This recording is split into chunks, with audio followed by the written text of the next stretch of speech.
Well, Senator, you do have opposition within your own party to all of this. Marjorie Taylor Greene posting this on X on Sunday. You could put them in a phone booth.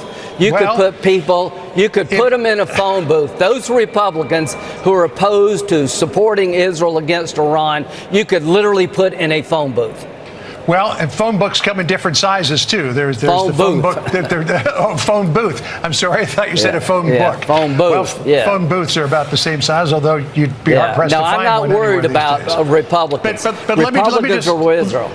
I cannot think of a less equipped administration to handle more important crises, both at home and abroad, than Donald Trump's. He has surrounded himself with the most unqualified, idiotic people in America as he falls deeper into cognitive decline. The entire world is hanging on whatever insane thing he spouts off or posts, and his latest, yet as tensions escalate in the Middle East, might be the craziest, and just shows how much danger we might be in. We're going to get into it all.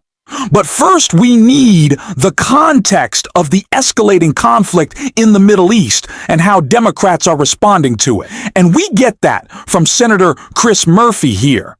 And then we're going to check out the Republican infighting that might be leading Donald Trump to lose it more than usual.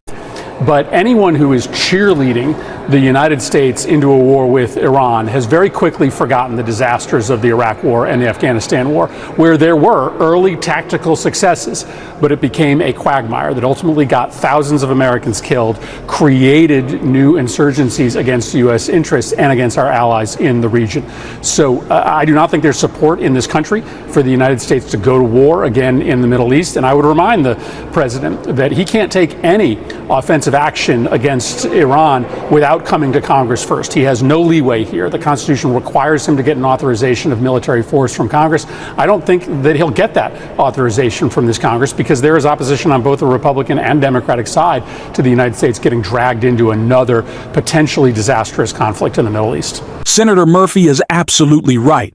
And it is why we saw at midnight last night both Republicans and Democrats, Thomas Massie, AOC, Bernie Sanders, jump to make sure that it is clear that Congress has a power that Donald Trump wants to steal on his never-ending quest to be the dictator on day one. He promised he would be. Donald Trump cannot just decide through a bleat or a screed or a spur-of-the-moment decision that he wants to take the United States into war. That cannot happen. I know he's desperate to, I don't know at this point, boost his approval rating or have any respect on the world stage, but I promise you it is not coming that way. Especially when even Republicans are not just fighting with Donald Trump, but fighting with themselves over a possible war with Iran. And before we get into the ridiculous post that Trump just made, given the context of this situation, I want to see the Republican infighting happening right now between Marjorie Taylor Greene and Lindsey Graham. And it starts with this article right here. Then we'll check out Lindsey's response to MTG. Marjorie Taylor Greene blasts disgusting MAGA hawks in new civil war. Marjorie Taylor Greene has called out conservatives for failing to stick to Trump's America First agenda in a new war of words. Sunday, the Georgia lawmaker unloaded in a lengthy X post on Sunday night, railing against anyone voicing support for U.S. involvement in the Middle East war. Greene said that the conflict between Israel and Iran is separating the real MAGA disciples from the fake bandwagoners. Everyone is finding out who the real America First MAGA and who are fake and just said it because it was popular. Greene wrote Greene issued her scalding rebuke as Israel and Iran exchanged attacks for the third consecutive day, further dividing MAGA world on what role the U.S. should play. Real America first. MAGA wants world peace for all people and doesn't want our military killed and forever injured physically and mentally. Greene said we have put trillions in the Middle East and we have dealt with the aftermath of death, blown apart bodies. Never. Ending suicides and disabling PTSD. And with all of that, Marjorie Taylor Greene has clearly triggered Lindsey Graham, who melted down on Fox. As we can see here, Well, Senator, you do have opposition within your own party to all of this. Marjorie Taylor Greene posting this on X on Sunday. You could put them in a phone booth. You could put them in a phone booth. Those Republicans who are opposed to supporting Israel against Iran, you could literally put in a phone booth. Well, and phone books come in different sizes, too. There's the phone book. Phone booth. I'm sorry, I thought you said a phone book. Phone booth. Well, phone booths are about the same size, although you'd be hard-pressed to find one. No, I'm not worried about Republicans. But Republicans are with Israel. Let me just, if I could, put this out. Marjorie Taylor Greene says anyone slobbering for the U.S. to become fully involved in the Israel-Iran war is not America First or MAGA. Wishing for murder of innocent people is disgusting. We are sick and tired of foreign wars, all of them. Yeah, take a look at this graphic. I don't know if you can see this graphic, Senator, but let me put this out there for the audience to see. It's believed that left to their own devices, without any kind of degradation, within 2 to 3 days, Iran could develop one weapon. Within a month, this is breeding like rabbits. Within a month, they have 11 weapons. Within 5 months, they have 22 weapons. And a lot of people believe that a regime like the Iranian one, the more weapons you have, the more likely you are to use them. Yeah, I mean, I like Marjorie, but be honest with you, she doesn't understand the threat, in my view. If you don't understand that Iran, a religious theocracy, religious Nazis, would use a nuclear weapon to kill all the Jews, you don't listen to what they say. They're a threat to us. They're a threat to the state of Israel. It is not in the world's interest to give this religious fanatic a nuclear weapon. So not only is Donald Trump getting pushback from both Democrats and Republicans, but his party is actively imploding as the conflict escalates. And with all of that in mind, as Donald Trump continues to make insane posts on Truth Social, suggesting we might be going to war never had. Truth Social been monitored more than right now. What did Donald Trump post? Let's take a look. Trump wrote on Truth Social, "It is my great honor to announce that I will be putting up 2 beautiful flagpoles on both sides of the White House north and south lawns. It is a gift from me of something which has always been missing from this magnificent place. The digging and placement of the poles will begin at 7:30 a.m. Tomorrow morning, flags will be raised at approximately 11 a.m. These are the most magnificent poles made. They are tall, tapered, rust-proof rope inside the pole and of the highest quality.